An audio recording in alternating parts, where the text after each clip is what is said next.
भारत सरकार ने 1500 करोड़ रुपए जो है नेशनल रिक्रूटमेंट एजेंसी बनाने के लिए अलॉट कर दिए हैं। ये जो नेशनल रिक्रूटमेंट एजेंसी है ये आपका लेगी सीईटी, कॉमन एलिजिबिलिटी टेस्ट। अब आपके मन में इसको लेकर बहुत सारे सवाल हैं, जैसे कि ये एग्जाम जो है आपका सीईटी है कौन कौन से एग्जाम के लिए होगा, इसकी जो वैलिडिटी रहेगी वो कितने साल रहेगी, और इसके आने के बाद जो हमारे एग्जाम अभी होते हैं उनके पैटर्न में क्या चेंज हो जाएगा, और इसका सिलेबस क्या रहेगा। इसी प्रकार बहुत सारे क्वेश्चन आपके माइंड में चल रहे होंगे। ये सारे डाउट्स मैं आपके इस वीडियो में दूर करूंगा। इसके लिए आपको ये वीडियो पूरा देखना होगा, बने रहिए मेरे साथ। But before we begin I will request you all to subscribe to my channel and press the bell icon so that you never miss an update.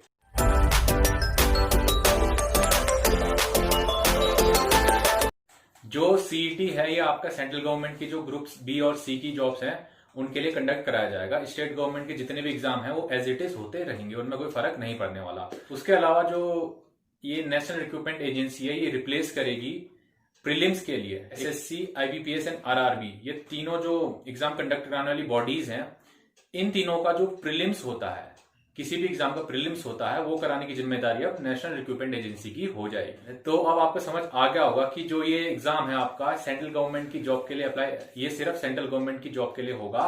Central government की जॉब में से भी सिर्फ एसएससी, आरआरबी एंड आईबीपीएस के जो exam है उनके एक तरीके से ही उनके प्रीलिम्स को करवाएगा कॉमन तरीके से। अब हम देख लेते हैं जो सीईटी होगा उसका पैटर्न क्या रहेगा। इसका पैटर्न जिस तरीके से अभी तक इन तीनों जो मैंने आपको ऑर्गेनाइजेशन बताई, आईबीपीएस, आरआरबी और एसएससी, इनका जो प्रीलिम्स होता है ऑब्जेक्टिव, उसी तरीके का इसका भी प्रीलिम्स रहेगा। हालांकि अगर हम सिलेबस की बात करें तो मिनिस्ट्री द्वारा कोई भी इसका ऑफिशियल सिलेबस अभी तक दिया नहीं गया है। मुझे लगता है कि जो इसका सिलेबस आएगा या जो इसका पैटर्न आएगा वो इन तीनों ही जो बोर्ड्स हैं एग्जाम कराने वाले, इन तीनों का एक मिक्सचर बनाया जाएगा। जो ये सीटीएस का पेपर इस तरीके से बनाया जाएगा कि ये तीनों जो बोर्ड्स हैं उन तीनों बोर्ड्स की जो रिक्वायरमेंट है उसको कवर कर पाए। जो सीईटी है वो साल में 2 बार कंडक्ट कराया जाएगा। इसके अलावा जो इसका स्कोर होगा वो 3 साल के लिए वैलिड होगा। मतलब अगर आप अभी एक बार सीईटी दे देते हैं और आपका कुछ स्कोर आ जाता है तो आने वाले 3 साल तक वो वैलिड रहेगा। अगर मैं बात करूं नंबर ऑफ अटेम्प्ट्स की, तो आप कितने भी नंबर ऑफ अटेम्प्ट्स दे सकते हैं जब तक कि आप एक अपर एज लिमिट को क्रॉस नहीं कर जाते। अब मैं आपको बताता हूँ ये काम कैसे करेगा। जिस तरीके से अभी आप कोई भी रेलवे का एग्जाम अगर भरते हैं तो आरआरबी उसका एग्जाम लेता है, बैंक का एग्जाम भरते हैं कोई भी तो आईबीपीएस उसका एग्जाम लेता है, और उसके अलावा अगर आप कोई एसएससी या स्टाफ सिलेक्शन कमीशन के जितने भी एग्जाम होते हैं वो एसएससी लेता है। लेकिन इन सभी बोर्ड्स का जो प्रीलिम्स है अब वो एक एजेंसी कराएगी जिसको नेशनल रिक्रूटमेंट एजेंसी कहा गया है। ये जो नेशनल रिक्रूटमेंट एजेंसी है इसमें जो लोग लिए जाएंगे, ठीक है, जो रिप्रेजेंटेटिव्स लिए जाएंगे वो इन्हीं तीनों ऑर्गेनाइजेशन से लिए जाएंगे। उसके अलावा जो ये नेशनल रिक्रूटमेंट एजेंसी है इसके द्वारा कंडक्ट कराया जाएगा सीईटी, और जो ये सीईटी है ये आपका एज ए प्रीलिम्स काम करेगा। अब होगा क्या कि आप एक बार सीईटी दे देंगे और आपको एक स्कोर कार्ड दिया जाएगा, और ये स्कोर कार्ड आपका 3 साल के लिए वैलिड होगा। अब जो अगर इन तीनों बोर्ड्स जो रेलवे, एसएससी और आईबीपीएस है, अगर ये कोई भी वैकेंसी निकालते हैं तो ये आपका प्रीलिम्स नहीं करवाएंगे, ये सीधा आपकी जो नोटिफिकेशन होगा उसमें कट ऑफ दे देंगे सीईटी की। मतलब ये सीधा मेंस करवाएंगे, लेकिन मेंस में बैठने के लिए आपको सीईटी का एक सर्टेन कट ऑफ चाहिए होगा। अगर माना आरआरबी की रेलवे में कोई वैकेंसी आई है और उनको सीधा मेंस कराना है तो वो किस बेसिस पे सिलेक्ट करेंगे? वो आपके सीईटी के बेसिस पे आपको सिलेक्ट करेंगे। उनका जो नोटिफिकेशन आएगा उसमें वो एक सर्टेन स्कोर डाल देंगे सीईटी का कि 100 में से अगर किसी के 70 से अबव है तो वो मेंस देने आ सकता है। तो जितने भी लोग जिनका सीईटी में 70 से ऊपर मार्क्स है वो उस फॉर्म को फिल कर पाएंगे, अदरवाइज जिसके उससे कम है उस फॉर्म को फिल ही नहीं कर पाएंगे। हालांकि जो आपका मेंस का एग्जाम होता है इन सभी बोर्ड्स में वो एज इट इज रहेगा। जो प्री तो आपका गायब हो गया, प्री की जगह क्या हो रहा है, सीईटी हो रहा है। लेकिन जो मेंस के लिए आपको रिक्रूटमेंट के लिए नोटिफिकेशन आएगा वो ये सारे रिस्पेक्टिव बोर्ड ही देंगे। अगर रेलवे में कोई रिक्रूटमेंट आई है तो आरआरबी आपका मेंस कराएगा, बैंक में कोई वैकेंसी आई तो आईबीपीएस आपका मेंस कराएगा, और अगर एसएससी में कोई वैकेंसी आई तो एसएससी आपका मेंस करवाएगा। चेंज ये हुआ है कि आपको बार बार प्रीलिम्स का जो एग्जाम हो क्लियर नहीं करना है। अगर आप एक बार भी सीईटी में अच्छे स्कोर ला जाते हैं तो वो आपका 3 साल के लिए वैलिड हो गया। अब आपको बार बार वो सीईटी देने की आवश्यकता नहीं है।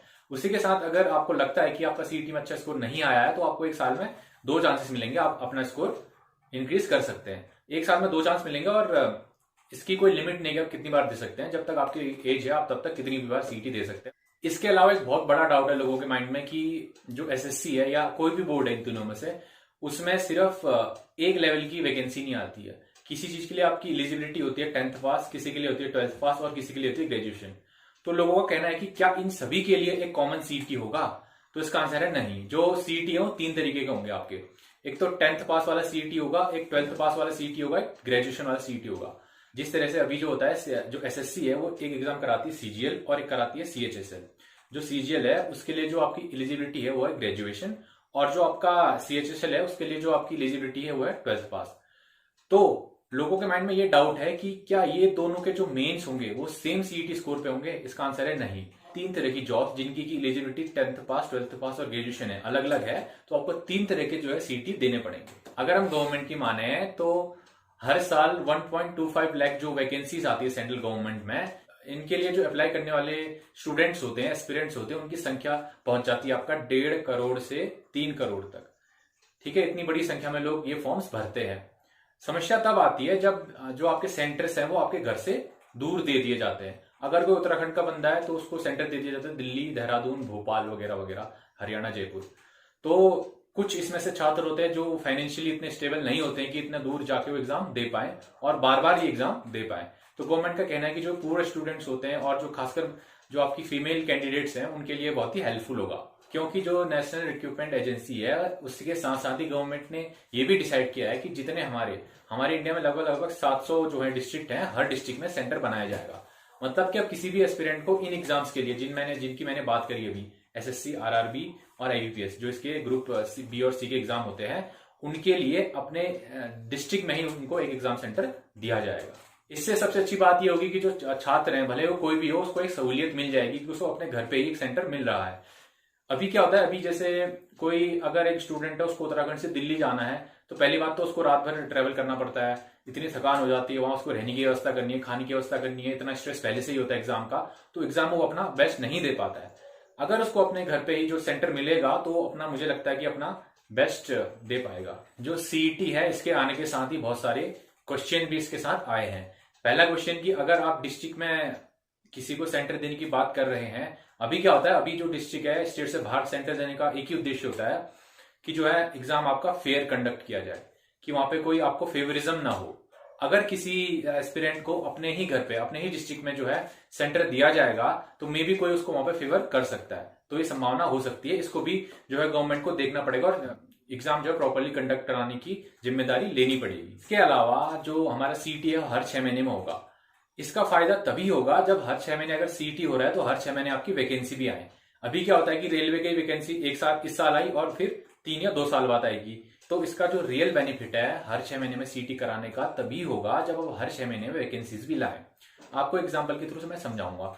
जो एक रेलवे की अभी वैकेंसी आई थी एनटीपीसी में, जो इलेक्शन के टाइम पे आई थी 2019 में, उसका एग्जाम अभी तक कंडक्ट नहीं हुआ है, ना उसके एडमिट कार्ड आया, ना उसकी कोई खबर है। अगर ऐसा ही हाल रहा तो हर 6 महीने में सीईटी कराने का क्या फायदा? ठीक है, माना एक एस्पिरेंट है, उसने सीईटी में अपना अच्छा स्कोर कर भी लिया, अगर उसको वैकेंसी के लिए 2 या 3 साल वेट करना पड़ रहा है तो उस सीईटी कंडक्ट कराने का फायदा ही क्या है? और इसमें प्रावधान ये है कि अगर आपने सीईटी एक बार दे दिया तो आपका 3 साल के लिए वो वैलिड हो जाएगा। लेकिन ये कहना कि एक जो एस्पिरेंट है उसी स्कोर को लेकर 3 साल बैठे रहेगा, ये गलत होगा। क्योंकि अभी जो होता है, अभी हम अगर प्रीवियस ईयर जो कट ऑफ है किसी भी एग्जाम की, जिस एग्जाम्स की हम अगर बात कर रहे हैं, 3 साल की प्रीवियस ईयर की कट ऑफ देखें तो लगातार प्रीलिम्स की वो बढ़ती ही जाती है। इसका मतलब ये है कि जो स्टूडेंट है उसको एक बार जो सीईटी दे देगा उसके स्कोर के भरोसे वो 3 साल नहीं बैठ सकता, उसको बार बार सीईटी देना पड़ेगा ताकि अपना जो स्कोर है वो और अच्छा कर सके।